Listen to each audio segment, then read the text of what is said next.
Hello everyone, I'm Ian. And I'm Tanya. We are your hosts and welcome to today's podcast.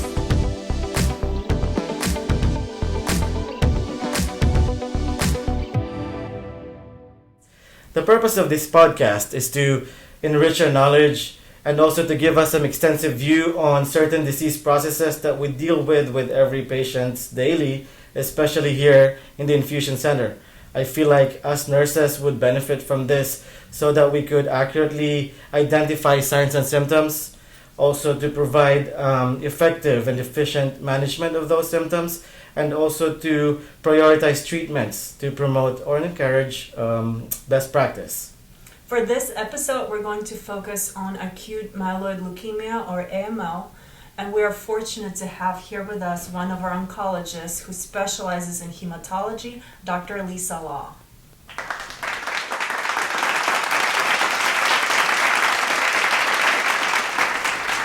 Hello, Dr. Law. Welcome. Thank you for being here with us and sharing your knowledge.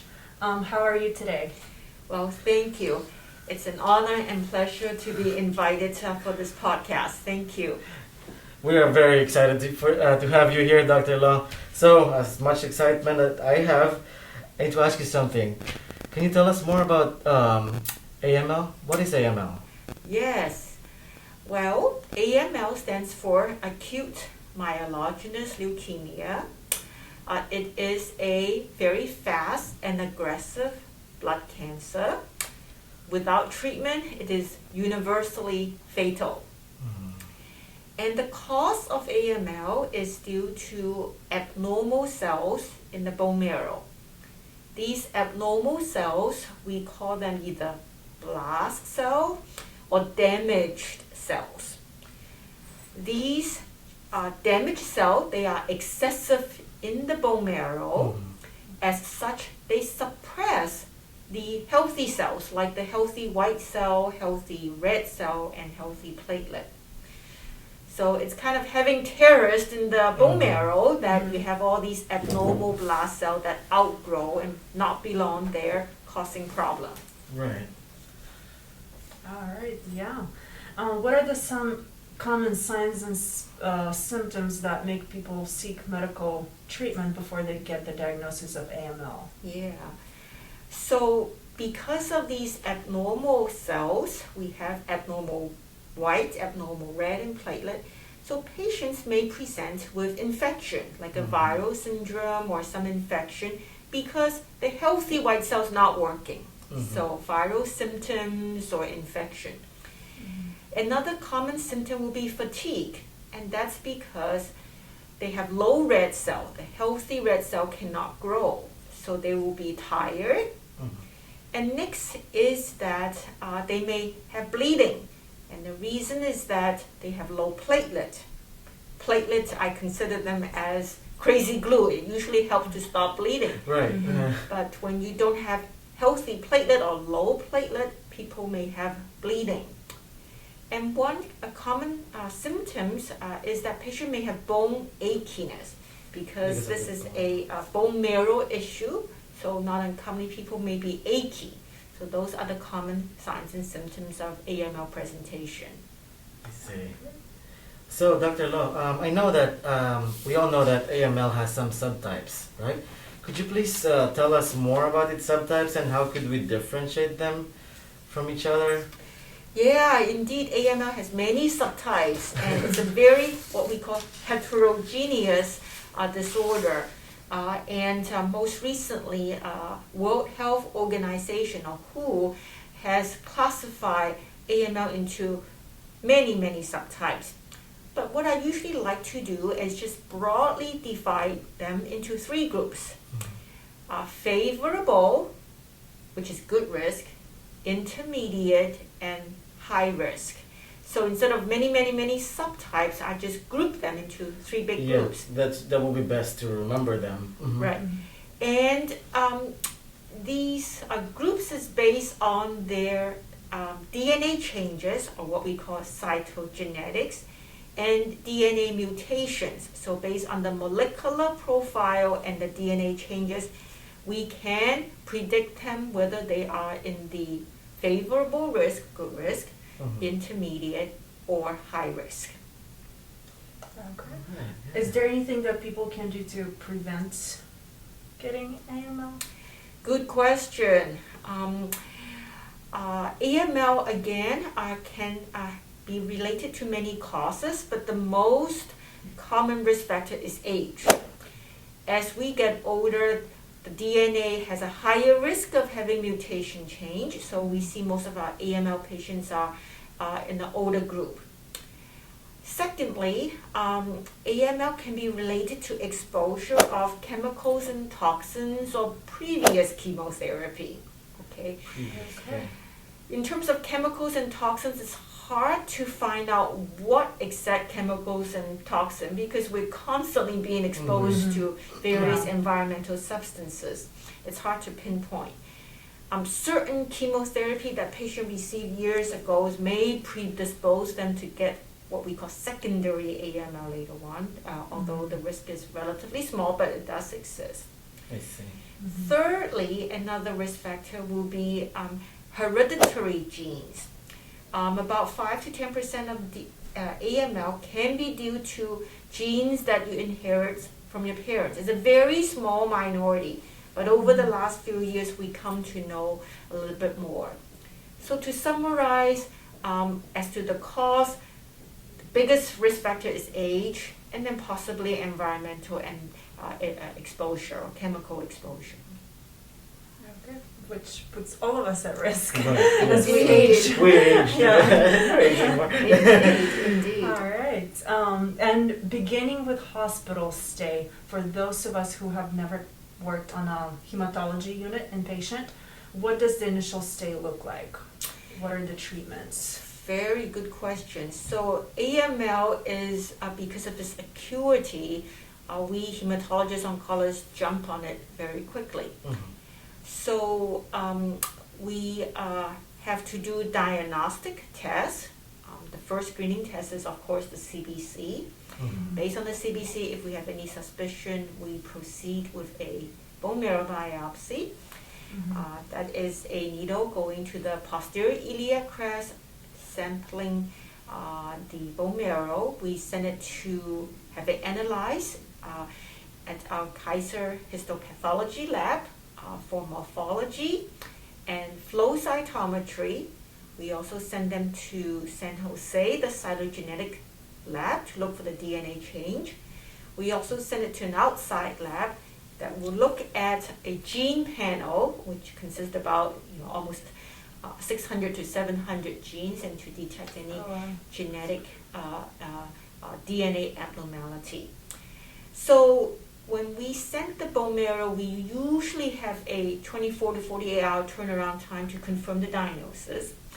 Once the diagnosis is confirmed, we evaluate the patient, whether they are healthy young person, fit, or frail. Okay. I see. So if they are healthy, fit, we generally start with induction chemotherapy, and patient will be admitted to the hospital. Right. In general, the treatment is what we call 7+3, a combination of 2 drugs. One is given for 7 days, the other for 3 days. And once the drug is given, patient will have to be in a hospital for approximately 3 to 4 weeks because the counts will be low, at risk of infection, they need blood transfusion support. But in general, by week 4, we get rid of the leukemia most of the time, and the healthy cell will come back and the patient will be released from the hospital. So there's a 1 month hospital stay. Yeah, I see. Now, for the frail patient, they generally may not be able to tolerate this intense treatment, so we generally use something called a hypomethylating agent and a drug called venetoclax. So it's a 2-drug combo. We treat them in the hospital, make sure they're well, and then subsequent treatment, which is a monthly treatment, can be outpatient with transfusion support. This is somewhat less intense, and nowadays many elderly patients with no significant morbidity can benefit from it and live longer with it. I see. Yeah. Yeah. So how about doctor for patients that we see here in the infusion center? What treatments do they usually have? Yeah, I must say the outpatient infusion room play a key role in helping our AML patient. So for the AML patient, after the induction, even when they release from the hospital, they may still need blood check periodically. Mm-hmm. Okay, so and then their line care. Okay, for the frail elderly who got the hypomethylene agent and the venetoclax, they need support. They need to take their oral antibiotic. The counts will be low. They need blood transfusion, platelet transfusion. I see. We generally have to review the medication list with them because they have to take medicine to prevent bacteria, fungus, and virus infection. So the infusion room nurse really play an important part to offer blood transfusion and provide them ongoing chemotherapy because the hypomethylene agent, which we usually either use azacitidine or Decagen, it's given outpatient. So you have an important role to play in helping these patients. Their treatments do look complicated. Yeah. Absolutely. Very complicated. Absolutely. So yes, some of them are getting cytarabine, some are getting decitabine and Vidaza. How do you determine which one gets which drug? Yeah, so there are two hypomethylene agents, either azacitidine or decitabine. Okay. Um, Oh boy. We did not move. Sorry. There's the Lost light. us a little pause here. Yeah, that was a little pause, but it's okay. Well, yeah. So at this moment, we don't have a strong preference one way or another. It is actually up to the treating physician. I think a year or two ago, either there was a shortage of one or there's a significant price difference. But at this I moment, there is actually no significant difference in terms of cost. So the treating physician will decide either azacitidine or decitabine. But the venetoclax will be part of the treatment. And venetoclax is an oral drug. In general, we have them on it continuously, but many of them have low blood count, too low. We have to struggle and we may tell them to take it 3 weeks on and 1 week off or 2 weeks on or 2 weeks off. So we make some modification. I see. Yeah. Oh, that's good. Yeah. So you already mentioned transfusions. Our question in regards to transfusion, do they all, what we see here is twice a week we do blood draw. Is it same for everybody across, or the parameters, do they change? Very good question about transfusion here. Usually we request blood transfusion 2 to 3 times a week. It's kind of based on the patient transfusion history and how soon we can get blood for them. Most of them don't like to come here too often, so usually I do 2 times a week. But some patients just have very low counts. You don't want to wait that long, and therefore 3 times a week. In terms of the transfusion parameter, the guideline in general recommends us to transfuse if the hemoglobin is less than 7 or the platelet count less than 10. And we don't want to hyper transfuse the patient. You know, obviously everyone like a hemoglobin of 12 and normal platelet count. And the reason is that if we over-transfuse, over time the patient may develop alloimmunization. They develop antibody to the transfused blood. So what we give them doesn't work as well. The number doesn't come up as high. So many hyper-transfusion over time you give them one platelet, the platelet count come up only a little bit. Right. As opposed to those who have not had lots of transfusion, you give them platelet and platelet count come up very high. So it's the alloimmunization issue.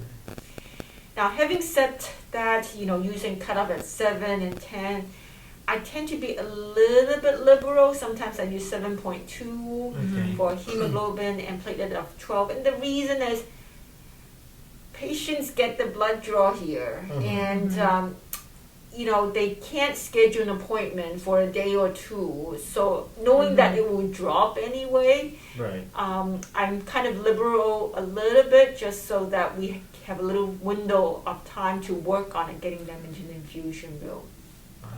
And then what determines whether they get irradiated blood products or... Very, very good question. That's Yeah. an excellent question. So the reason for irradiated blood is to prevent graft versus host to the blood product. Okay, so if the blood unit is from a family donor, we always radiate it. Okay.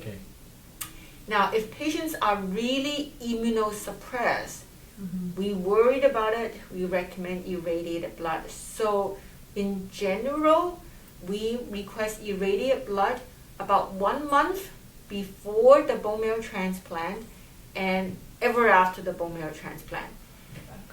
So the initial phase, they don't have to have the irradiated blood. Okay, and one of the reasons is that it takes longer to get the blood if it needs to be irradiated too. Yeah. It Right, won't yes. be wrong. It won't be wrong if you irradiate the blood, but they don't have to have it. I see. Okay. But I see. in general, we start giving them irradiated blood about 1 month before the bone marrow transplant and ever after, just to prevent what we call graft versus host disease. It's very rare, but if something we can prevent, that's fine. Now, sometimes it gets so confused, like who needs irradiate, who doesn't, who needs to transplant. And I know some centers, just universally, anyone with leukemia and lymphoma, they just give them irradiated blood without thinking. But technically, the window, the susceptibility is usually 1 month before. I might just try to advocate irradiate all the blood for patient with leukemia and lymphoma in the future, just so that it minimizes confusion. Yeah. I see. Is bone marrow? Do all patients with AML need bone marrow transplant? Very, very good question. So that goes back to the AML subtype. Remember, I talked about the favorable, intermediate, and high risk. Okay. So after the induction treatment, patients need consolidation. Okay. It's kind of like you need to make sure that the leukemia doesn't come back, all right? So the consolidation can be either more chemo, give them more, or replace the marrow with a bone marrow transplant, okay? So the consolidation can be either more chemo or bone marrow transplant. The way to determine that is, again, going back on the risk. If they have good risk, if they have the favorable type, in general, they just need 3 consolidation, 3 or 4, and that's it. And they are, we hammer them, we nail them, fine. They don't need a bone marrow transplant. However, high-risk patient with high-risk genetic changes, AML cannot be cured just with more chemo. You need a new lawn. I see. Okay, it's kind of like, you have these weeds in the lawn, you treat them with induction, but because of the high risk, you worry these dandelion might come back, you need to replace with a new lawn. That's when the bone marrow transplant comes. I see. All right. And just going off the script from another question. Why do most hematology patients that come here, they have PICC lines? Why not ports? Is that something that... Very, very good question. So lines, we have the PICC line and we have the port, okay? So when the patient got admitted to the hospital, they have AML, the platelet count is low, the white count is low. So we request a PICC line because it's a smaller lumen, it has less bleeding complications, so they can just place it Mm-hmm. right there. All right, so PICC line, and the PICC nurse is almost available 24 hours in the hospital. We request it, we get it done because patient need urgent treatment. The port, it's a bigger hole, and patient with abnormal white cell, if we put it then, it get infected. Okay. Yeah. Also, to put a port, you need a higher platelet count because the hole is bigger. So in the middle of everything going in a hospital, you have to transfuse platelet. It's not safe. They may have a higher chance of bleeding with the port. Thirdly, the port is placed by IR. They are not immediately accessible. So the patient can't just, I got leukemia, sit on the floor and wait for IR to have the next opening to put in the port because the IR, they have competition. They have patients with other urgent situations. So in the hospital, in generally, to expedite the treatment, we put in a PICC line. Now, once the patient is stable after the induction, I actually favor them to the port because it's much easier. It allows them more mobility. And at that time, their counts are better. Okay, that's my preference. But then I have patients who I have a PICC line that works. I don't want to change it. I just have to come to flush it every week. So I said, okay, all right. But in general, when they're stable, I personally like a port myself. So very good question. Right. Good job, Tanya. Wow, they just keep coming up. It's Right? so This is a All very very interesting important topic. question. Yes. I do have one more question. No, this is our opportunity. Your question is probably everyone's question. Yes, actually, yes. I'm like, let's take advantage of this. Dr. Lau is No. here. So after induction, they're in the hospital, the elderly or the young, the more favorable. Then they come here, they go through consolidation. What do we monitor after they're done with the treatment, we remove the PICC line, or they go and get the transplant? What happens after? Yeah, so going back, very good question. After the induction, we have the consolidation. So for the consolidation part, if patients are going to get the chemo, what happened is that instead of being in the hospital for 4 weeks this time, they're usually in the hospital for 3 or 4 days just to get the chemo site therapy, and then they get released. But the counts will be low, so they will have to have blood work check, transfusion, okay? And they do that for 3 to 4 times. So those are the good risk who just get chemo for consolidation, okay?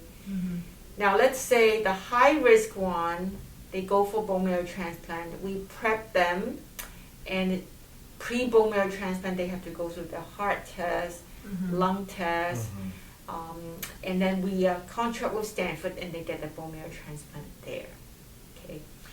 Now, the other group is the elderly who cannot get a bone marrow transplant because of frailty. So they continue their monthly Decagen or the cytarabine plus venetoclax. They continue it every month.